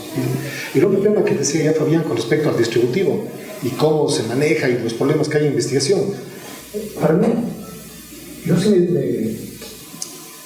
me rasco la cabeza cuando hablamos de estos temas, porque en muchos casos hablamos ya tal vez más de 10 años, ¿no?, con respecto a los problemas, y vemos que no se ha solucionado. Y para mí la pregunta es, ¿por qué no logramos solucionar los problemas? Y justo ayer éramos conversando con Esteban Samaniego con respecto a estos procesos que hubo de cambio en las carreras, de las magnas, ¿cómo se llama? El rediseño, todo eso, ¿no? Pero cuando hubo esas oportunidades de rediseño, de cambiar completamente las carreras, en muchos casos lo que se hizo es la carrera de 5 años o más, intentar igualita, bajarle las horas, y dejarla exactamente igual. O sea, no hubo un rediseño. ¿Sí? O sea, no hemos ocupado esa posibilidad de decir, arranquemos con una página en blanco y ahora sí pensemos cuál sería la nueva carrera que debemos tener. En el tema de carreras, por ejemplo, cómo están estructuradas ahora las carreras, normalmente son los 3 primeros años ciencias básicas. Profesionalmente no saben casi nada los estudiantes, y luego queremos empezar con temas profesionalizantes. ¿Por qué es así? ¿Por qué seguimos manteniendo eso? Si vemos, por ejemplo, que en Estados Unidos, en Europa, las carreras desde el primer año tienes muchísimo contenido ya profesional. ¿Por qué? Porque seguimos pensando en una estructura de hace, no sé, décadas, realmente muchas décadas. Entonces, para mí es el mismo problema en investigación. O sea, ¿cómo manejamos el distributivo? ¿Por qué no arrancamos con un ojo en blanco y decimos, bueno, ¿cómo cambiamos el distributivo? ¿Cómo realmente nos organizamos mejor? Utilizamos los recursos que tenemos. Por ejemplo, ¿cuántos investigadores contratados hay en proyectos ahora que maneja el vicerrectorado? ¿Por qué esas personas no podrían también tener un soporte a la docencia, por ejemplo? Pues totalmente factible, pero ¿por qué no se hace? Y las ideas se quedan ahí, se quedan en un conversatorio, en un casito, pero no logramos transformar la universidad. Y eso es terrible, porque yo estoy viendo a esta altura, creo que me voy a jubilar y vamos a seguir hablando del mismo problema, porque no logramos resolver los asuntos más apremiantes. Y a la larga lo que estamos cayendo es en que el día a día absorbe tanto que lo más importante no logramos solucionar. Entonces yo pienso que sí es un llamado para todos, que resolvamos los problemas más apremiantes más rápido, para tener una universidad realmente que permita el desarrollo de todas sus funciones, entre ellas, en este caso, la investigación.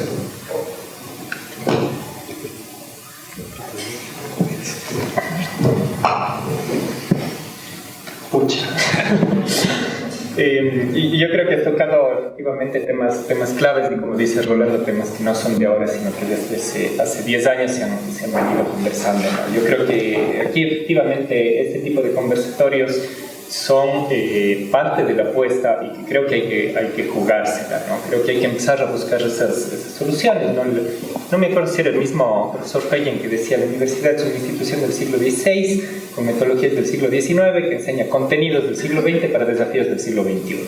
O sea, es increíble cómo universidad, que debería ser quien innova, quien experimenta, quien prueba cosas nuevas, somos a veces los que más nos cuesta justamente implementar cambios necesarios, ¿no? Yo sí estoy absolutamente convencido de que la universidad del siglo XXI debe ser otra cosa de lo que es. No esta universidad en particular, sino la universidad en general, y probablemente la universidad ecuatoriana seguramente, recuperando, por supuesto, principios básicos como la Declaración de Córdoba, y recordando de dónde venimos, ¿no? Y a quiénes nos debemos, pero sí también metiendo los cambios que sean necesarios y que sean importantes, porque si no agarramos de esta oportunidad que tenemos ahora, probablemente no vamos a seguir adelante, ¿no? Yo creo que temas que son súper sensibles y súper complejos, como el tema de los distributivos, es uno de los temas que hay que sentarse a trabajar y decir, bueno, ¿cómo salimos de esto? Porque si no, es mejor decir, bueno, o sea, hagamos, si es que este es el modelo de universidad que vamos a mantener, entonces apostemos a que sea eso. Pero yo creo que en cierto sentido la universidad, la parte de investigación, estamos tocando un techo en el cual no vamos a poder ir más adelante, no vamos a poder aumentar la cantidad de fondos que conseguimos, de proyectos, de output científico, de colaboraciones, si es que no cambiamos internamente, porque siento yo, es mi percepción, estamos tocando un techo que parece que no hay cómo pasar. Entonces hay que cambiar esas formas, y yo creo que es fundamental. Y que estos mecanismos ad hoc un poco que hemos ido encontrando, como por ejemplo la EP para que gestione, que ya no sea ad hoc, es decir, a ver, si es que ese es el camino, entonces vamos a hacerlo nuevamente bien. Vamos a hacer que la investigación, digamos, se administre desde una unidad especializada en administración de investigación que solucione todas estas cosas, pero ya de una manera mucho más formal. Porque si ese es el tipo de transformaciones que se necesita para poder sobrepasar este techo que creo que estamos teniendo, pues probablemente va por aquí.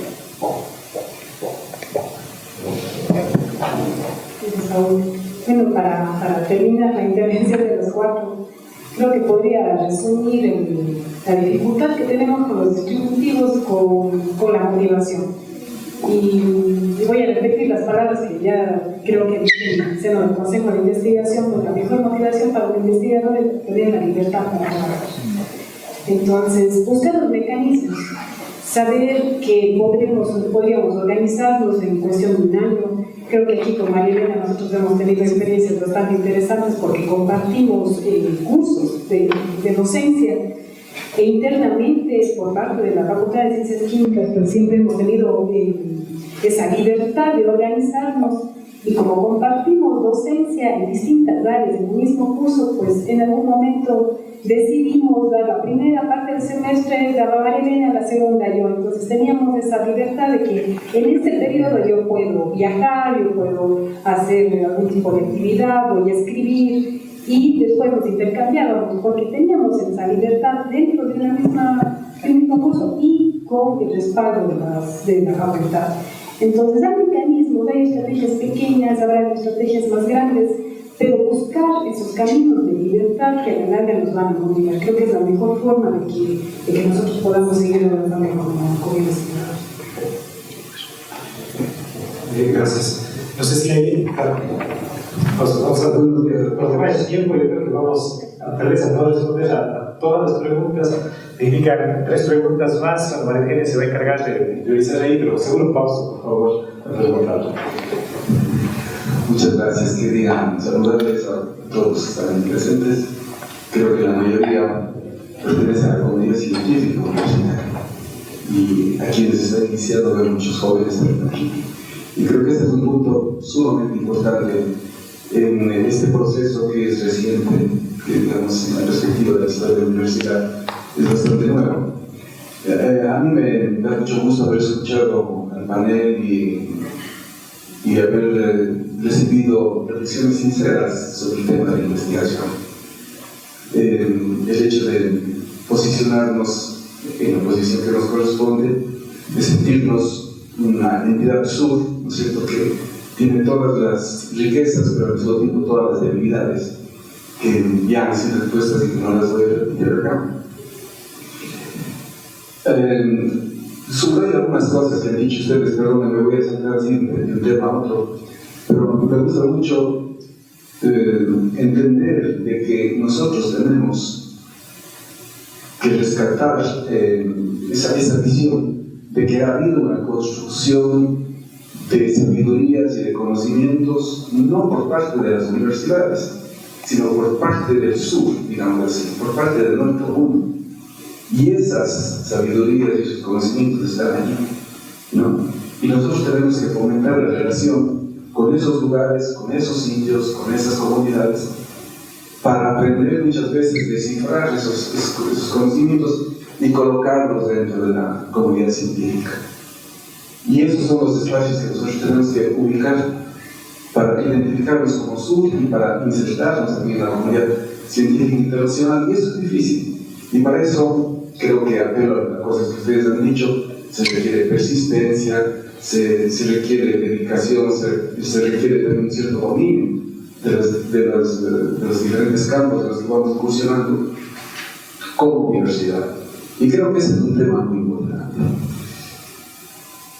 Es decir, la relación sur-sur con la educación de la universidad, cómo la investigación transforma la universidad, de qué manera estamos insertando aquellas cosas que nosotros, desde la visión sur, ¿no es cierto?, estamos reconociendo existen en nuestro territorio, lo ponemos al servicio de la comunidad científica internacional, lo discutimos en eventos y foros, pero de qué manera eso está construyendo también universidad, y no solamente universidad, cómo cambiamos las comunidades con eso. Porque de otra manera nos convertimos en explotadores mineros de las sabidurías ancestrales, ¿no es cierto? Vamos, sacamos datos, procesamos datos y mostramos, ¿y cuál es el beneficio para las comunidades? Por eso es que la universidad tiene que estar abierta también a eventos allá y a eventos aquí, para las comunidades y con las comunidades. Creo que son cosas que por lo menos nos dejan en el ambiente para que podamos seguir construyendo espacios de investigación que sean pertinentes para nuestra universidad y para nuestra sociedad. Buenos días, compañeros, compañeras, ¿cómo están? Gracias por este evento, creo que ha sido valiosísimo. Tenemos aquí a 4 excelentes bachilleres, doctores, doctoras que dirigen muy bien 4 de los más consolidados departamentos que ya tenemos en la universidad. Se ha hablado de muchas cosas, pero yo quiero hacer referencia a 4 temas que creo que tienen que ver más con los temas administrativos, porque quizá es por ahí por donde más dificultades estamos encontrando. A ver, primero creo que hay que ser súper claros es que la Universidad de Cuenca era básicamente una universidad de docencia. Eso es verdad. Y hemos hecho un esfuerzo, no digo en este año, en los últimos 10, 15 años, para ir transformándola en una universidad de investigación. Y el hecho de que hoy estemos aquí, de que tengamos ya 7 departamentos, 4 de los cuales hoy han intervenido, habla muy bien de los pasos que hemos dado. Pero cambiar de una universidad netamente docentista a una universidad de investigación toma tiempo. Y obviamente hay que ir tomando las medidas para que esto avance más rápido. Inclusive hoy, compañeros, tenemos 1.300 docentes, de los cuales solo 390 hacen algo de investigación, algunos mucho, claro, y de los cuales solo 260 producen diferentes cosas. Entonces todavía fíjense que estamos en este proceso de transición, que tenemos que ir con paso firme, pero no es verdad que ya estamos en una universidad de investigación como nos gustaría. Claro, cuando estamos aquí este grupo de personas, somos los investigadores de la universidad y parece que es evidente que así debe ser, pero todavía no. Hay cientos de compañeros que no hacen nada de investigación, no les interesa, otros les puede interesar, pero no tienen experiencia, en fin. Entonces, estamos en este proceso de transición y creo que hay una voluntad totalmente clara, al menos de las autoridades y de todos los que estamos aquí, de que la universidad sea una universidad de investigación. El segundo punto es que hemos dado pasos certeros, primero para registrar los grupos de investigación. Y hemos sido sumamente flexibles para que este registro se pueda dar de manera fácil. No hemos puesto mayores condicionantes, porque lo primero es saber quiénes somos, qué hacemos, con quiénes ya hemos trabajado. Tenemos más de 75 grupos de investigación inscritos, registrados en el Vicerrectorado de Investigación, que evidentemente tendrán que ser evaluados. Algunos van a desaparecer y no por eso desaparece el investigador, desaparece el grupo, y otros en cambio se van a tener que fortalecer. Esos grupos tienen que caminar hacia la conformación de departamentos. Ya tenemos 4 interdisciplinarios, la mayoría muy claros, muy productivos, pueden compartir su experiencia. Hay 3 más de la Facultad de Ingeniería que tienen también que fortalecerse, porque acuérdense que esos departamentos surgieron de una manera un poco, yo diría, incorrecta en su momento. Todos los docentes de una carrera pasaron a formar parte de un departamento. Eso no es un departamento, pero han ido consolidando grupos y yo creo que a partir de ahora ya estamos más claros de qué docentes son parte de los departamentos de ingeniería y qué docentes no lo son. Pero bueno, tenemos 7 departamentos y hay varios más en camino. Hay varios más en camino que ustedes han trabajado. Entonces el objetivo es tener grupos sólidos. Ahora tenemos 75, yo creo que después de un año y medio quedaremos en 40, pero está muy bien. Esos grupos tienen que caminar hacia la constitución de departamentos. Los departamentos tienen que tener el apoyo administrativo, financiero de la universidad, al igual que tienen las carreras. ¿Por qué damos plata solamente para enseñar a primer ciclo y no damos plata para hacer investigación de primer nivel? Ese es un cuestionamiento. Entonces, a lo largo de este año y el siguiente, tendremos más departamentos sólidos con todo el apoyo que necesitan de la institución. El siguiente paso es lo que ya se ha planteado aquí. ¿Cómo esos departamentos sólidos y formados con grupos sólidos pueden empezar a incidir, por ejemplo, en los concursos? Algo básico. Ahora, ¿quién decide los concursos? Básicamente en las carreras y las facultades, en base a necesidades docentistas. ¿Por qué los departamentos no están decidiendo? Obviamente hacia allá tenemos que ir, pero para eso necesitamos tener departamentos sólidos y consolidados. Que ya tenemos 4, ¿verdad? Pero que tienen que ser en todas las áreas de conocimiento. Todavía nos falta caminar. Incidir en los concursos, incidir en los contratos de profesores ocasionales. Ahora, ¿quién contrata el profesor ocasional? En base a la necesidad de docencia, la necesidad de la carrera y la decisión del decano o consejo directivo. No en base a las necesidades de investigación. Eso suena muy mal cuando estamos en este grupo, pero claro, cuando salimos al ámbito de las facultades todavía hay mucho peso de esa universidad anterior. Entonces, hacia allá hay que caminar, pero hay que ir dando paso a paso. El tercer tema que es fundamental también es que estamos buscando nuevos modelos para gestionar los recursos, sobre todo. Estamos buscando. Ya implementamos uno, que es hacer que la empresa pública se haga cargo de los fondos de última convocatoria de investigación-acción. Hay tropiezos, no digo que todo vaya bien, la propia empresa pública tiene que generar un modelo de gestión más eficiente, porque si vamos a llevar a la empresa pública y va a estar igual de difícil que en la propia universidad, no tiene ningún sentido. Entonces eso hay que ir mejorando y hay que presionar a la empresa y hay que sugerir a la empresa para que mejore a las empresas, porque de eso tenemos todos. Y el último tema es los distributivos. Claro, los distributivos es el tema crucial que genera mucho conflicto en la universidad, porque actualmente está en manos de los decanatos, consejos directivos, directores de carrera. La facultad funciona un poquito diferente. ¿Y qué es lo que está ahora sucediendo? Y esto hay que entender. Tenemos un presupuesto de 67 millones de dólares. En el 2015, solamente para aclararles, 2014-2015 tuvimos 120 millones de dólares. ¿Ya? Entonces, con 67 millones de dólares, nosotros tenemos que distribuir para todo lo que necesita la universidad. Y el que es ahora responsable de manejar el presupuesto por facultad es el decano. Entonces, nosotros decimos, de esos 67, a tal facultad le toca X, Y, Z.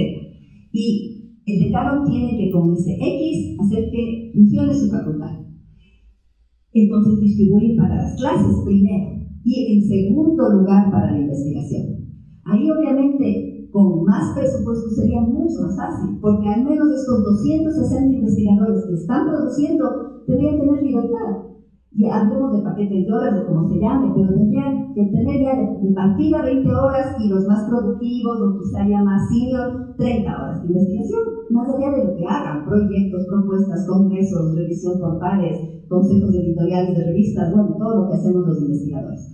Pero actualmente por esta reducción presupuestaria es muy difícil dejar en total libertad el presupuesto. Entonces, ahí sí hay que comprender un poquito. ¿Qué pasaría, por ejemplo, perdón que voy a usar la Facultad de Ingeniería? Hay 3 departamentos, con todos los profesores ahí, todos. Entonces, ¿qué pasaría que cada director de departamento les dé 30 horas de investigación a cada uno de sus profesores?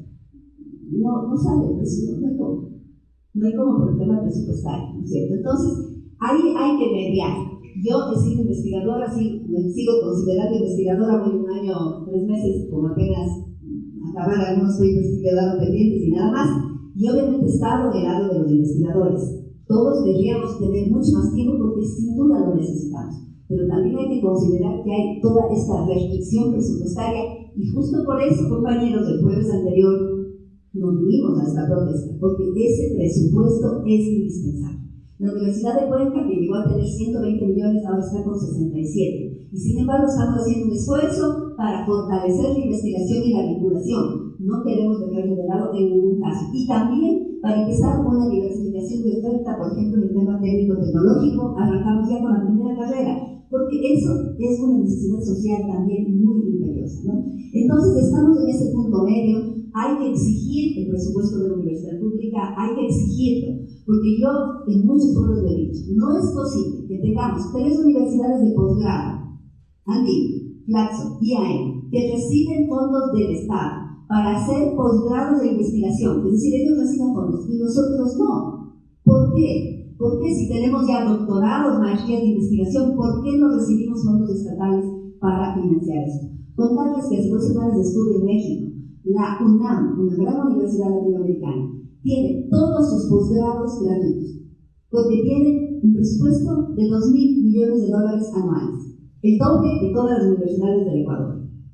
Por eso la UNAM es lo que es. Entonces, el presupuesto para la educación pública garantiza el desarrollo del país, garantiza investigación, garantiza acompañamiento de la sociedad, garantiza investigación local, todo lo que hemos dicho. Necesitamos ese presupuesto, al menos el mismo del 2019. Y esa es una lucha en la que todavía estamos. Solo quiero contarles esto para explicarles un poco la situación, pero no por eso vamos a dejar de dar prioridad a la investigación. Hicimos una convocatoria el año pasado, justamente Monse se tuvo que ir porque ahorita hay una reunión de distributivos en donde vamos a insistir en dar las horas de investigación a aquellos investigadores que así lo requieren. Nada más, gracias. Yo solamente como una reflexión final, ¿verdad? Viéndolo desde una perspectiva global hasta llevarlo a nuestros problemas cotidianos. Como bien usted manifiesta, ¿verdad? Queda flotando luego de esta conversación lo importante que es la colaboración internacional. Yo bien quisiera relevar las experiencias positivas que he tenido con la Dirección de Relaciones Internacionales y justamente ahí tenemos un capital muy importante. Ahí están los convenios que tenemos con las instituciones de Sudamérica y del mundo, ¿verdad? Los convenios no deberían estar solamente allá aislados, tienen que hacerse trabajar. Y para trabajar estamos nosotros. Un convenio no funciona porque está escrito y firmado, sino porque hay personas que están detrás queriendo generar las acciones que den vida a estos convenios. Así que yo pienso que nosotros como investigadores también tenemos que estrechar lazos con relaciones internacionales para que esto funcione.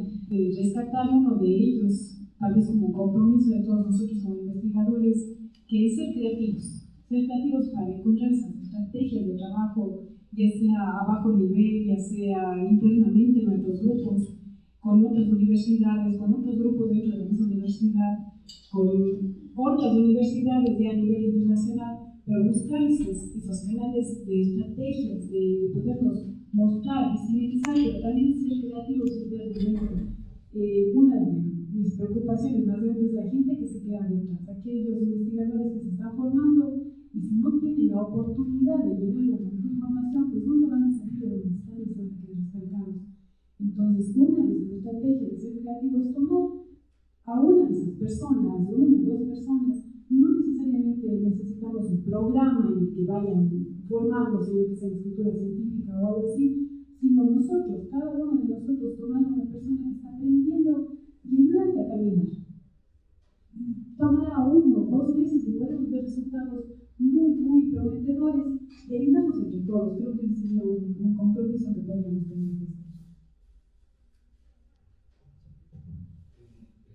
Chévere, me encantó esa última parte. recordar, somos una universidad pública, los estudiantes también son probablemente nuestros mejores aliados. Y yo creo que aquí todos hemos tenido y resonado fuertemente esa última parte de trabajar con los estudiantes. Yo creo que, de hecho, de mi experiencia ya en Catalá, el fuerte, el 90% de lo que hemos logrado hacer ha estado en los estudiantes. No ha estado tanto en los fondos, en los proyectos, sino realmente en estudiantes comprometidos, con ganas de hacer cosas, de seguir adelante, de estudiantes que ya se han ido a hacer sus maestrías, que se han ido a hacer sus doctorados, que ya han regresado, incluso, ¿no? Y probablemente por ahí también esas respuestas que parecen pequeñas, creo que son extremadamente importantes y que tal vez deberían ser más valoradas también institucionalmente de lo que generalmente se hace, ¿no? Solo eso, y para terminar, acordarnos que es un camino, acordarnos también de dónde partimos, nuevamente reconocernos y acordarnos que somos una universidad pública, creo que es fundamental y recordar a quién nos debemos. Muchísimas gracias también, Pau, por la moderación. Bueno, al final, los que hacemos investigación, no hacemos investigación, yo creo que el paper publicado, si hacemos posibilidad a poder incidir y transformar y mejorar, y más todavía hacer una universidad pública. Pero para poder transformar esta realidad, estos retos del siglo XXI, necesitamos una universidad del siglo XXI. No podemos seguir entonces en la misma universidad para estos retos. Yo creo que esa es la reflexión. Pero yo creo que de esta forma también, como estamos hoy, se construye esa universidad, ¿no? Conversando, reflexionando y construyéndola juntos.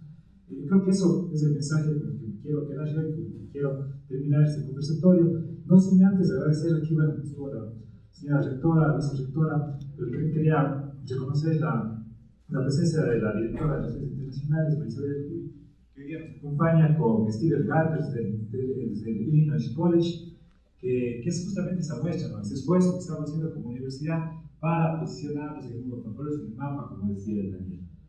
Sin más, quería agradecer principalmente a ustedes, ponentes, de todos los aspectos por este conversatorio. Muchas gracias.